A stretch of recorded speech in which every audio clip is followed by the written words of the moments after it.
भगवान का अनुग्रह प्राप्त करना कोई मुश्किल नहीं। भगवान का अनुग्रह प्राप्त करना तो गुरु जी बड़ा मुश्किल है। नहीं बेटे, कोई मुश्किल नहीं है। भगवान का अनुग्रह करना कोई मुश्किल नहीं है। नहीं महाराज जी बड़ा मुश्किल है। नहीं बेटे, बड़ा मुश्किल नहीं है। मुश्किल है तो चल, मैं तेरी सहायता करता हूँ। मेरा गुरु मेरी सहायता करता है। कैसे सहायता करता है? मैं सवेरे के वक्त जब यहाँ आता हूँ, उससे पहले अपने गुरु के सन्मुख बैठा रहता हूँ और हम दोनों के बीच में एक ऐसे सूत्र स्थापित हो गए हैं, ऐसे दोनों के बीच में सूत्र स्थापित हो गए हैं कि शरीर तो उनका नहीं कहाँ रहता है और हमारा शरीर यहाँ रहता है, पर हम आपस में बैठे हुए व्यक्तियों की तरीके से बात करते रहते हैं, परामर्श करते रहते हैं, सलाह मशवरा करते रहते हैं, क्या करना चाहिए, क्या नहीं करना चाहिए, क्या हमको दिक्कत आ जाती है, क्या परेशानी आ जाती है, इसके क्या हल हो सकता है। बहुत सी बातों के लिए आपस में ऐसे दो मित्र बैठ के बात कर लेते हैं, हम कर सकते हैं। तो हमको भी लाभ ले सकता है। बेटे ये तो लाभ मैं तुझे दिला सकता हूँ। क्या तू अपना कर्तव्य पालन न करे तो न सही, पर मैं कर सकता हूँ। तो अगर कभी कभी कौन सा वक्त 4 से 5 का वक्त सुरक्षित है मेरा हमेशा के लिए। 4 से 5 के बीच में कभी आवश्यकता पड़े, जरूरत पड़े, गुरु जी से कोई बात पूछनी या परामर्श करना या कोई सलाह लेनी या उनकी शक्ति की जरूरत है या सहायता की जरूरत है, तो ऐसे बस उस वक्त चुपचाप उठ के बैठ जाना। स्नान कर लूँ, मत करना है बीच स्नान, बिना स्नान किए ही बिना टट्टी पेशाब जाना, बैठ जाना, बैठ करके ये ध्यान करना जैसे मैं ध्यान करता हूँ। मैं ध्यान करता हूँ अपने गुरु का ध्यान, गुरु की गोदी में बैठा हुआ हूँ और मेरे सिर पर हाथ फैला देते हैं। मुझे बहुत मजा आता है। गायत्री माता के बारे में तो ये भी ध्यान आता है कि हमारी कल्पना की हुई मूर्ति ऐसा ध्यान आ जाता है, तो मेरा मन डामाडोल होने लगा है। पहले मेरा मन ऐसा नहीं होता था, अब मेरा डामाडोल होता है। इसलिए मैंने अपने गुरु को, जिनको मैंने देखा है, तुम्हें जाना है, जिन पर मेरा विश्वास है, जिनको मैं भगवान मानता हूँ, अब मैं उन्हीं का जानता हूँ। उसके बारे में मेरा वो संदेह उत्पन्न होता, संकल्प विकल्प उत्पन्न नहीं होते। शकल ही मुझे बनानी रही, शकल किसी की बनानी रही, तो मैं अपने गुरु की क्यों नहीं बना सकता? वो क्या बनी बुरी? जिसको मैंने देखा है, जाना है, परखा है, जिसका कितना कृपा का भार मेरे ऊपर है, जिससे मैं लाइव भी लट सकता हूँ, तो उसे क्यों न मानूं भगवान? जब मुझे कल्पना ही करना पड़ा, श्री कृष्ण की कल्पना, श्री कृष्ण वैसे तो नहीं है जैसे कि हमारे यहाँ फोटो टंगा हुआ है। श्री कृष्ण का किसी का मुंह लंबा है, किसी की नाक चौड़ी है, चौथा भी नाक चौड़ी थी कि श्री कृष्ण भगवान की नाक लंबी थी? बेटे हमें नहीं मालूम है। देखिए ये आप ही बताइए, ये तो चौड़ी नाक वाले कृष्ण है, ये हल्की नाक वाले कृष्ण है। तो बेटे ये तो उन्होंने तस्वीर बनाने वालों ने बनाए। असली कृष्ण कैसे दे? बेटे हमें नहीं मालूम। असली कृष्ण ऐसे भी सकते जैसे तू है। भरत जी में तो बहुत खूबसूरत थे, शायद खूबसूरत भी हो सकते हैं, क्रूप भी हो सकते हैं। असली कैसे थे हमें नहीं मालूम। ये फोटो हमने बनाया। अगर हम ही बना सकते हैं फोटो, तो हम क्यों न बना लें? अपने मन का क्यों न बना लें? अपने मन का क्यों न बना लें? हमने अपने मन का भगवान बना लिया है। और हमारे मन का भगवान आपने पूजा ही कोर्ट में देखा होगा, माता जी ध्यान करती हैं, गायत्री माता का ध्यान करती है। हम जो पूजा करते हैं अपने गुरु का ध्यान करते हैं, अपने गुरु का ध्यान करते हैं। 24 घंटे हमको एक ही दिखाई पड़ता है। हमारी आंखों में से जब खुलता है तो वही हमको दाढ़ी दिखाई पड़ती है, वही चमकती हुई बड़ी बड़ी तेज आंखें दिखाई पड़ती हैं, लंबे वाले बाल दिखाई पड़ते हैं। हिमालय पर रहने वाला एक व्यक्ति दिखाई पड़ता है, मुझे न जो कभी खाता है, न जो कभी पीता है, बस जो हमेशा इसका सूक्ष्म शरीर ही काम करता रहता है। न तो मैंने तो उसी को भगवान भी मान लिया है, गायत्री माता भी मान लिया है। और मेरी मन की एकाग्रता जो उन पर जम गई है, जमने की वजह से क्या होता रहता है, मेरे समीपता इसे दिखाई पड़ता रहता है। मुझे अब ये अनुभव नहीं होता कि हम अपनी कोठरी में अकेले रहते हैं कि दो रहते हैं। अब मुझे ये लगता है हम दो रहते हैं और एक साथ रहते हैं। अब मुझे बिल्कुल ऐसा लगता है राम लक्ष्मण कभी रहे होंगे, अर्जुन और कृष्ण कभी रहे होंगे, लेकिन मैं अपने आप ये अनुभव करता हूँ कि हम दो आदमी एक साथ रहते हैं, साथ साथ चलते हैं, साथ साथ खाते हैं। देवी काली के साथ में रामकृष्ण परमहंस खाते थे, और बेटे हम अपने भगवान के साथ साथ में हम भी ऐसे ही खाते रहते हैं। आपने देखा है कि हमने देखा है, हमारी आँख से भी देखा, हम आँख से देखते हैं, देखते रहते हैं। आप ऐसे भी ध्यान कर सकते हैं। ईश्वर का ध्यान आपकी समझ में ना आता हो, ईश्वर पर मन नहीं लगता हो, तो आप ये मानना गुरु जी के प्रति आपका विश्वास हो, श्रद्धा न हो तो मत करना। श्रद्धा विश्वास हो तो आप ऐसा भी कर सकते हैं, उनके पास हम बैठे हुए हैं, उनकी हम गोदी में बैठे हुए हैं, तो उनको प्यार करते हैं, उनको सलाह देते हैं। थोड़े समय आप ऐसे ध्यान करना, थोड़े दिन के बाद में हमारे यार आपके अंतरंग आपस में जब मिलने लगेंगे, आप देखना आदान प्रदान का सिलसिला शुरू हो जाता है। आपकी बातें हम तक आती है और हमारी बातें आप तक आती हैं। अगर हम और आप वास्तव में मिलना शुरू कर दे, तब शक्ल मिलती रहेगी तो नहीं मिलेगा, भावना को भी मिलाना, हृदय को भी मिलाना, मस्तिष्क को भी मिलाना, फिर देखना भीतर से अगर हम मिले तो हमारा आपका आदान प्रदान अपने आप चालू है। ये भी हो सकता है। ये जो है, जो आप कहते हैं संत का मिलना मुश्किल है, गुरु का मिलना मुश्किल है और भगवान का मिलना मुश्किल है, नहीं बेटे ये कोई मुश्किल नहीं है। धारण करना मुश्किल है। हम धारण कैसे करेंगे? धारण अगर हम न कर सके तो क्या हो जाएगा? धारण अगर न कर सके तो देख, मैं थोड़ा के नाम बताता हूँ जिन्होंने भगवान की कृपा तो किसी तरीके से प्राप्त कर ली थी, लेकिन उसको हजम करने की ताकत प्राप्त नहीं की थी, इसलिए उनको नुकसान हो गया। कौन कौन सा? एक का नाम था रावण। रावण ने बहुत तप किए थे और तप करने की वजह से शंकर जी को पसंद कर लिया था और शंकर जी से पसंद करके किसी तरीके से उन्होंने वरदान पा लिए थे और आशीर्वाद पा लिए थे। वरदान और आशीर्वाद पाने के पश्चात रावण को कुछ मिला नहीं, देख घाटे मिला, नुकसान मिला। किसी और को भी बुखार आता है, कोई किसी और की मृत्यु होती है तो स्वयं अपनी मृत्यु होती है। और रावण की मृत्यु, रावण ने ऐसा भयंकर मृत्यु देखी जिसकी कोई नहीं देखे। अपनी औरतों को जलते देखा, बच्चों को जलते देखा, नातियों को जलते देखा, पोतों को जलते देखा। ऐसा भयंकर दृश्य किसी ने देखा आप में से?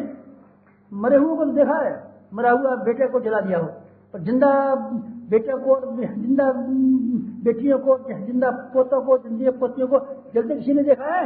हम देखेंगे तो हमारा तो कलेजा फट जाएगा। एक कलेजा फटा, किसका फटा? रावण का। रावण न होता, तपस्वी न होता, रावण कोई दुकानदार होता, काय का दुकानदार होता, बेटे हजामत बनाने की दुकान खोल लेता ना रावण, चाय की दुकान खोल लेता रावण, रेस्टोरेंट होता, खूब मजे में लोग आते, आदिवासी चाय पे स्पेशल चाय पियेंगे कि मामूली चाय पियेंगे? स्पेशल कैसी होती है? 40 पैसे की, और मामूली चाय पिए 30 पैसे की। रावण टी स्टॉल मजे में होता, टी कॉर्नर, कॉफी कॉर्नर बना लेता, मौज कर घर का मकान बना लेता और अपने बैंक में 1000-2000 रुपये जमा कर लेता, बाल बच्चों को पुलिस में नौकरी करा देता और इनकम टैक्स का ऑफिसर बना देता रावण। न उसके बीवी मरते, न बच्चे मरते, न कुछ भी नहीं मरता। भजन किया, भजन करने से तब तक किया बेचारे ने, तो भजन तो करके लाया, लेकिन हजम करने की शक्ति नहीं सकी। बुराइयां करता रहा, जैसी शक्ति आई, बीवी मिल लाऊंगा, पैसे लाऊंगा, मकान बनाऊंगा, न भागे से जीवन पड़ा। हमारे पिता लोमस ऋषि जैसे जीवन जीते थे वैसे हम जिए। उस काम में लग गया तो परिणाम सफाया हो गया। रावण ने क्या पाया? कुंभकर्ण ने क्या पाया? वाणी को नहीं किया शुद्ध, अशुद्ध वाणी से जब करता रहा, जब सरस्वती आगे खड़ी हो गई, वरदान मांग 6 महीने सोता रहूं, 1 दिन दिखता रहूं, चाहता था कम महत्व 6 महीना जगूं और 1 महीना सो जाऊं। अकल तो खराब थी, मुंह में से निकल गया, 6 महीना सोऊं और 1 महीना जगूं, 1 दिन जगूं, चला गया। अगर वो होता रावण, अगर नेपोलियन बोनापार्ट होता कुंभकर्ण तो वह नेपोलियन बोनापार्ट के दिन तक नहीं सोया करता था, और जब सोने का वक्त आता था घोड़े को पेड़ के नीचे लगाया और किनारे से सो गया और आधा घंटा घोड़े को ही लेके सो लेता था, अपना काम चल लेता था। तो उससे तो कुंभकर्ण से तो नेपोलियन अच्छा, न भजन करता, न पूजा करता, न ठिकाना करता, दिन में भी काम करता, रात में भी काम करता। कुंभकर्ण हुआ और 6 महीने सोया। ये लोग 6 महीने तक न सिनेमा देख सका, 6 महीने बेचारा टट्टी जा सके, न 6 महीने मंजन कर सके, मुंह में सब बदबू आया। अरे राम कुंभकर्ण कुल्ला तो कर ले, अरे बाबू जी क्या कुल्ला करूं? 6 महीने बाद कुल्ला करूंगा। ये तो पेट में टट्टी भरी पड़ी है, टट्टी तो जा, अरे यार क्या टट्टी आऊं, पेट में ही जमा रहने दो, 6 महीने बाद देखी जाएगी। सिर्फ जुए हैं इनको, तो जुए को तो मार, अरे साहब अभी जुए को भी खाते दो, अब 6 महीने बाद ही जुए देखूंगा, कहने की मट्टी बनी तो क्या फायदा करिए। हिरण्याक्ष से लेकर के हिरण्यकश्यप तक, और कंस से लेकर के जरासंध तक, मरीच से लेकर के सब के सब तपस्वी थे और सब के सब भजन करने वाले थे और सब पूजा करने वाले थे, लेकिन आत्मसंशोधन न करते। आत्मसंशोधन के अभाव में भगवान की कृपा तो मिली, ये तो मैं नहीं कहता नहीं कि कृपा मिलती, आदमी इससे फायदा नहीं करता, नुकसान कर सकता है। आपको मैं निमंत्रण करता था इस शिविर में बुला करके, आप ब्रह्मचर्य शिविर की आने की तैयारियां करें। शक्ति की आप तलाश करते हैं, उनको कोई ऐसा रहने वाला हो, अच्छा बेटे हम गारंटी करते हैं कि आपको वो शक्ति दिला दें। महाराज जी रामकृष्ण परमहंस जैसा गुरु हो, और उसके पैर पड़ गए थे उसके विवेकानंद के पास पैर पड़ गए थे, तो उसको सारी शक्ति विवेकानंद की आ गई थी। कोई ऐसा गुरु हमको मिल जाए तो हमको विवेकानंद बना दे तो बहुत अच्छा है। कोई ऐसा गुरु मिल जाए, अच्छा बेटे हम तेरे लिए तो ले लाई देंगे, कहीं से मांग के ला देंगे गुरु, तेरे लिए हम घूम के ला देंगे और तेरे पास ला देंगे, देखिए ये गुरु है और ये चीज दे देगा। लेकिन विवेकानंद बनना पड़ेगा। नहीं महाराज जी मैं अपना अखबार में फोटो छपाने को तो तैयार हूँ अमेरिका के लिए, और वो जो हवाई जहाज का टिकट मुझे मिल जाएगा, घूम भी आऊंगा, स्पीच भी दियाऊंगा। बेटी स्पीच देने की तो बात पीछे की है, विवेकानंद बनना पड़ेगा तुझे। कैसा विवेकानंद? अमेरिका में एक महिला थी जो मजाक जल्दी करने लगी। अमेरिका में जिसके यहाँ गए थे विवेकानंद ठहरे थे, जिसके यहाँ उसी के यहाँ निवास करने लगे। थोड़े दिन तक वैसे ही महिला सेवा करती लगी, शिष्यों फलानी। थोड़े दिन के बाद अमेरिका का जैसा रिवाज है, उन्होंने स्वामी जी के साथ में कुछ जिंदगीबाजी शुरू कर दी। गुरु ने निकाली आंखें, निकाली अच्छा इसके लिए नहीं सकती है, बताता हूँ। जो उन्होंने लाल आंखें रामकृष्ण परमहंस की वहां से देखी, स्वयं के लिए, अपने लिए, विलासता के लिए। मेरी शक्ति से तू करे प्रभावित तो चमत्कृत लोग, उसके द्वारा जो तेरे प्रति श्रद्धा उत्पन्न हो उसका तू मेरे लिए लाभ उठावे। कभी बताता हूँ, वे कान धोइए, मेरे कान में कांपने लगे। उन्होंने अपने आप को धुना और अपने आप को पीटा। धुना पीटना ही नहीं, बल्कि उन्होंने कहा, अपने मन को समझाया, मूर्ख समझता नहीं क्या करने जा रहा था। विवेकानंद ने औरतों को समझ में नहीं आया, जो दूर में आंखें निकाली तब स्टोव जो उनका जल रहा था, खाना यहाँ पकाते थे, स्टोव के ऊपर जब उनका तवा जल रहा था तो तवे जलते हुए तवे के ऊपर बैठ गए। चूतर दोनों के दोनों जल गए, चूतर जल गए। जब वो सुबह से उठे, उन्होंने कहा, मन से कहा कि अब तू समझा कि नहीं समझा? आग छूने से छाले पड़ते हैं कि नहीं चौपते? आग छूने से छाले पड़ते हैं कि नहीं पड़ते? आग छूने से छाले पड़ते हैं कि नहीं पड़ते? आशा पड़ते हैं छाले। तो ये छुआ था तो आग छाले नहीं पड़ेंगे। विवेकानंद समझ गए। उसको महीने भर पड़े रहे, महीने भर पीछे जख्म अच्छे हुए। 1 महीने तक घर में विश्राम करते रहे। 1 महीने के बाद में फिर उन्होंने अपना काम शुरू किया था। विवेकानंद ने शक्ति मिलेगी, हम जलाएंगे। गुंडल जी महाराज जगा दी, बेटे हम जगा दें, आप जगा देंगे बेटे, हम व्याकुल करते हैं। हमारी थनों में दूध अब फटा पड़ता है, गाय का दूध फटा पड़ता है, गाय का दूध फटा पड़ता है, हमको पिला दीजिए बेटे। यही धर्म तलाश करते रहते हैं। गाय अपने बच्चे को पिलाती है, कुत्ती के बच्चे को नहीं पिलाती। गाय के बच्चे को नहीं पिला सकती, कुत्ती के बच्चे को नहीं पिला सकती। तो गाय का बच्चा बनने की कोशिश कर। हमने ब्रह्मचर्य में आपको बुलाया, इसीलिए बुलाया कि आप जो कर्मकांड करते हैं, जो आप जप करते हैं, उपासना करते हैं, पूजा करते हैं, भजन करते हैं, हनुमान चालीसा पढ़ते हैं, जो भी पढ़ते हो, उसमें एक काम तो ये करें कि अपने विचारों का समन्वय करें। जितने समय तक आपका विचार जप चलता रहे, उतने समय पर उन प्रत्येक क्रिया के साथ साथ में जो जप जुड़ा हुआ है, जप के साथ साथ में जो भावना जुड़ी हुई है, विचारणा जुड़ी हुई है, अपने मस्तिष्क को पूरी तरीके से उसमें लगाए रखें। दूसरा विचार ना ले दें, दूसरा विचार को रोकिए मत, उस विचार में लगा दीजिए, अपने आप रुकेगा। एक महात्मा ने कह दिया, देख तू भजन करते समय पर बंदर का ध्यान मत करना, बंदर का ध्यान मत करना। बस जैसे ही बैठे खट बंदर आ जाए जवाब, फिर ध्यान करे राजा बंदर, फिर ध्यान करे बंदर आ जाए। तो बंदर का मत ध्यान आने देना, क्यों कर दिया था, मना कर दिया था। महात्मा ने कहा, देख हमने गलत बता दिया। अब ये बताते हैं, जब भी तू ध्यान किया कर, गाय का ध्यान किया कर। गौ माता बैठी हुई है, गौ माता खड़ी है, गौ माता बैठी है, गौ माता खड़ी है, तो गौ माता का तू ध्यान करता रहेगा तो फिर नहीं आएगा बंदर, नहीं तो बंदर आ जाएगा। मन भागने तो रोकिए, मन भागने से बेटा रुकेगा नहीं।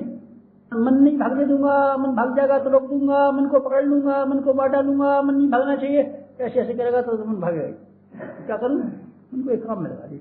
इस काम में लगाऊं वो जो कि हमारे चिंतन के साथ साथ में भावना जुड़ी हुई पड़ी है। हवन में हम भावना आपको बताते हैं, जप में हम भावना बताते हैं, उपासना में हम भावना बताते हैं, देव पूजन में हम भावना बताते हैं। आपने पढ़ी नहीं है किताबें? पढ़िए जरा ध्यान से। आप तो वही पूछते हैं, कौन सी सबसे छोटी बात, लक्ष्मी कमाने के लिए ह्रीम बीज मंत्र, ह्रीम बीज, उसे पूछते हैं बस, लक्ष्मी फटाफट से चली आवे। ये नहीं पूछते। तो उपासना के साथ साथ में जितने भी कर्मकांड हैं, उन कर्मकांडों के पीछे शिक्षा भरी पड़ी है, प्रेरणा भरी पड़ी है, दिशा भरी पड़ी है, धारा पड़ी, उनको बता दीजिए। क्योंकि हमने सब किताबों में छापा है, मेरे किताब में छापा। 5 साल भी जो हमने 15-45 मिनट की उपासना बताई थी, इसका विशेषांक निकाला और उस विशेषांक में हर एक को बताया था, जब आप जप किया करें तो ये भाव। अभी भी वो किताब है हमारी, कौन सी पूजा उपासना के संबंध में किताब है, वो तो कोई खरीदता नहीं है इसको, तो और वो खरीदते। महाराज जी वो बताइए, लक्ष्मी आने वाली किताब कौन सी है? 25 पैसे की खरीद ले जा, हमारा जी वही खरीद दूंगा। 4-5 कॉपी खरीद ले जाओ, खरीद ले जा बेटा, सबको लक्ष्मी आ जाएगी। उसे विधि वाले को सब खरीदते हैं, उसे नहीं खरीदता कोई। कौन सी को? उपासना के समय कर्मकांडों के साथ साथ किस तरह की हमारे विचारों का चिंतन चलना चाहिए, चिंतन की आवश्यकता, और चिंतन की आवश्यकता के साथ साथ में इसके बाद जो तीसरी चरण आता है, वो आता है हमारी भावनाओं का। भावना किसे कहते हैं? भावना उस उमंग को कहते हैं। भावना किसे कहते हैं? उस उमंग को कहते हैं। कौन सी उमंग? जो किए बिना चैन नहीं लेती, जो किए बिना चैन नहीं लेती। वो कल्पना जो दिमाग में आती रहे, हम संत बनेंगे, हम महात्मा बनेंगे, हम ज्ञानी बनेंगे, हम ब्रह्मचारी बनेंगे, जब तो हे प्रभु आनंद दाता ज्ञान हमको दीजिए, सारे दुर्गुणों को दूर हमसे कीजिए। और भाई कोई एक आध दुर्गुण छोड़ना तो नहीं है। अरे महाराज जी मैं तो वैसे ही गीत गाया करता हूँ, ये तो दुर्गुण छोड़ेगा नहीं महाराज जी, छोड़ छाड़ने के चक्कर में नहीं, मैं तो गीत गाता रहता हूँ। तो घी से क्या बनेगा, भागे। मतलब क्या करना चाहिए, विचारों के साथ साथ में हमारे अंदर भावना का समावेश हो। भावना का अर्थ यह है इसके अंदर तर्पण पैदा हो, ऐसी उमंग पैदा हो, अब हमें से केवल रह नहीं सकते। जो चिंतन आप करें, दीपक के तरीके से जिएंगे, आत्मसंशोधन हम करेंगे, जब हम देंगे, नैवेद्य हम देंगे, इस तरह के जो भी विचार हों, ये पहले क्रिया के साथ साथ विचारों का समन्वय। दो, विचारों के समझ के पश्चात जब विचार आपके जमने लगे, क्रिया और विचारों का समन्वय करने लगे, तो आप ये कोशिश कीजिए इसके साथ में ये भाव हमारी उमंग यही करेंगे, बस यही करेंगे। श्रेष्ठता से असीम प्यार, श्रद्धा जिसको हम कहते हैं, श्रेष्ठता से असीम प्यार। श्रेष्ठता को असीम अर्थात इससे ज्यादा कोई प्यारी चीज नहीं। श्रेष्ठता से असीम और ज्यादा कोई प्यारा नहीं है, भगवान से ज्यादा और कोई प्यारा नहीं है, श्रेष्ठता से ज्यादा कोई प्यारा नहीं है, शासन से ज्यादा हमको कोई प्यारा नहीं, सब ज्यादा प्यारा है। सबको हम अलग से नाराज कर सकते हैं पर इसको नाराज नहीं करेंगे। ये उमंग जब हमारे भीतर से पैदा हो तो हमारे जीवन में क्रिया इस तरह किया जाए। कर्मकांड के साथ साथ में जुड़े हुए विचारों के साथ भावनाओं से हमारा ओतप्रोत रस विभोर आन से सराबोर जीवन और जीवन के परिणाम। बस फिर आप देखिए आप संत बनते हैं कि नहीं, फिर देखिए आप ऋषि बनते हैं कि नहीं, फिर देखिए आप भगवान का अनुग्रह होता है कि नहीं, फिर देखिए भगवान की कृपा प्राप्त होती है कि नहीं। सब चीजें आपके ऊपर प्राप्त होती हुई चली जाती हैं। शर्त यह है अपने आप को, अपने जीवन को, अपनी विचारणा को, अपने चिंतन को, अपने लक्ष्य को, अपने आदर्श को इस लायक बनाने की कोशिश करें जैसे कि संत को होने चाहिए, जैसे कि उपासना करने वाले को होने चाहिए। अगर आप थोड़े बहुत कदम शिक्षा में बढ़ाने के लिए तैयार हों तो वो काय व्याकुल भरती है। ये आपका सौभाग्य है। तो लोग तलाश करते फिरते रहते हैं, कोई ऐसी शक्ति हमको मिले, कोई ऐसी व्यक्ति हमको मिले जिन्होंने किसी विषय में पारंगत किया हो। हमारे गुरु ने पारंगत किया है, अपनी बात तो हम नहीं कहते, पर हमारे गुरु ने पारंगत किया है और वो पारंगत है। उसकी ओर से हम कह सकते हैं वो पारंगत है, और उसकी ओर से आपको जमानत दे सकते हैं, आपकी सहायता कर सकता है। आपके अपने गुरु जी के दर्शन करा दीजिए, आपकी बार हिमालय चले तो गुरु जी हमको भी ले चल रहा, बेटे हम ले चलेंगे, हमें क्या दिक्कत है। तो फिर गुरु जी की कृपा मिलेगी, नहीं मिलेगी, कृपा नहीं मिल सकती, तो फिर हम क्या फायदा करेंगे। बेटे तू विचार कर ले पहले, कृपा का फायदा नहीं कर सकता, मैं ले तो चल सकता हूँ, दिखा तो लाऊंगा, तो पर दिखाने के साथ साथ मुझे कहिए कोई वरदान आशीर्वाद देंगे, नहीं देंगे, बेटा वरदान नहीं देंगे। क्यों? इसीलिए नहीं देंगे कि तू वरदान को हजम नहीं कर सकती, वरदान हजम करने लायक स्थिति नहीं है तेरी। जब वरदान को हजम करने लायक स्थिति हम पैदा करें तो बेटे हमारे गुरु का अनुग्रह जो हिमालय पर रहते हैं, जहाँ जाकर के हम लेकर के आते हैं, आपको यहीं बैठ रह सकता है। ब्रह्मवर्चस्व अरण्य हमने इसीलिए बनाया है कि वो व्यक्ति उपासना करने के लिए आए हैं जो हमने सारी जिंदगी भर में उपासना की, आप थोड़े समय में भी प्राप्त कर सकते हैं। विवेकानंद ने, रामकृष्ण परमहंस ने जन्म जन्मांतरों की उपासना की थी, उसको विवेकानंद ने थोड़ी देर में प्राप्त कर लिया। आप थोड़ी देर में प्राप्त कर सकते हैं जो हमने समुद्रों से पाया। गाय ने 24 घंटे घास खा करके हजम करके जो दूध पेट में जमा किया है, आप इसको 5 मिनट में पी सकते हैं, आपका सौभाग्य।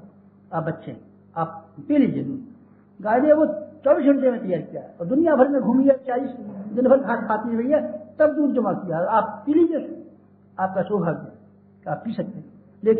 लेकिन आपको इतना तो करना ही पड़ेगा, गाय के दूध पीने के लिए गाय के बच्चे के समतुल्य होना चाहिए। गाय के बच्चे के समतुल्य आप होते हैं कि नहीं, अगर हैं तो आप विश्वास रखिए। ब्रह्मवर्चस्व अरण्य को इस शिविर के साथ हमने जोड़ के रखा है। इसमें कुंडली जागरण भी शामिल है, इसमें पंचकोशों की उपासना भी शामिल है, इसमें भगवान का साक्षात्कार भी शामिल है, और जिसके अंदर मनुष्य के भीतर से देवत्व का उदय होना भी शामिल है, जिसके अंदर से आपके समीपवर्ती वातावरण में स्वर्गीय परिस्थितियों का पैदा होना भी शामिल है। ये सारी जो विभूतियां विशेषताएं बताई गई थी, वो सारी की सारी सिद्धियां आपका स्वागत करती हैं और आपको बुलाती हैं और आपसे प्रार्थना करते हैं। आप चाहें तो हमारा स्वीकार कर सकते हैं, आपको प्रार्थना करने की जरूरत नहीं है, आप हमको स्वीकार कीजिए, लेकिन उसकी कीमत आपको इसी रूप में चुकानी पड़ेगी। आप अपना प्रशिक्षित जीवन, श्रेष्ठ दृष्टिकोण, ऊंचा चिंतन, आदर्श जीवन का स्वरूप अगर ये बनाए तो आपको वो सिद्धियां आए और वो चमत्कार आए जिसके बाबत ऋषियों ने बहुत सारे महात्म बताए, वर्णन किए, और जिसके लिए मैंने आपको पहले दिन बताया था, आज अंतिम दिन बताता हूँ। तो सारी की सारी सिद्धियां और चमत्कार प्राचीन काल के लोगों के तरीके से आज भी सुरक्षित है। शर्त है, बिना शर्त नहीं मिले, बिना शर्त करवाइए नहीं बेटे, बिना शर्त। जो बिना शर्त हमको कलेक्टर बनवा दिए, नहीं बेटे बिना शर्त नहीं बनवा सकता। कलेक्टर बनने से पहले ये ग्रेजुएट होना चाहिए, ग्रेजुएट होने के साथ साथ में ICS पास करना चाहिए, तब बनवा दूंगा। नहीं महाराज जी, पहले ही बनवा दीजिए। जैसे भी कुछ है, तो आप तो इंदिरा गांधी से बहुत जानते हैं, महाराज देसाई आपको मिलने वाली, आप हमको तो कलेक्टर बनवा दीजिए। कुछ पास भी है क्या? पास क्या हूँ, 5वें दर्जे से पढ़ा हूँ, कलेक्टर में कैसे बनवा दूंगा? अरे आपकी भी जान पहचान है, ऐसे ही मारा तुक्का। अरे बेटे तुक्का मारा जाता है? नहीं भगवान जी क्या तुक्का मारा, ऐसे ही तब हो जाएगा? नहीं बेटे, ऐसा नहीं होता। उसके लिए इनको पात्रता का विकास करना चाहिए। पात्रता के विकास करने के लिए मेरे गुरु ने मुझसे दबाव डाला तो मैंने अपनी पात्रता का विकास किया। पात्रता का विकास जिस कदर होता हुआ चला गया, उसी कदर मुझे देवताओं का, भगवान का, ऋषियों का और ये अनुग्रह मिलता हुआ चला गया। आपको भी वही रास्ता जो पहले दिन मैंने आपको बताया था, हमको गायत्री उपासना करते हुए जो चमत्कार और सिद्धियां मिली, उसके आधार पर रहस्य क्या थे, छिपाव क्या थे, वो मैं आपको छिपाव और रहस्य बता करके अपनी बात समाप्त करता हूँ। और ये आपको फिर कहता हूँ, उपासना से लाभ उठाने के लिए अटूट श्रद्धा अर्थात भगवान के संदेश, भगवान के आदेशों पर चलने के लिए ये विश्वास, जैसे मैंने आपको न्याना का एक किसान का किस्सा बताया था जो तार पर होकर चला गया था, भगवान पर विश्वास था। भगवान पर विश्वास के आधार पर श्रेष्ठ जीवन जीने के लिए, आदर्श जीवन जीने के लिए हम तैयार होते हैं। आज की बात समाप्त।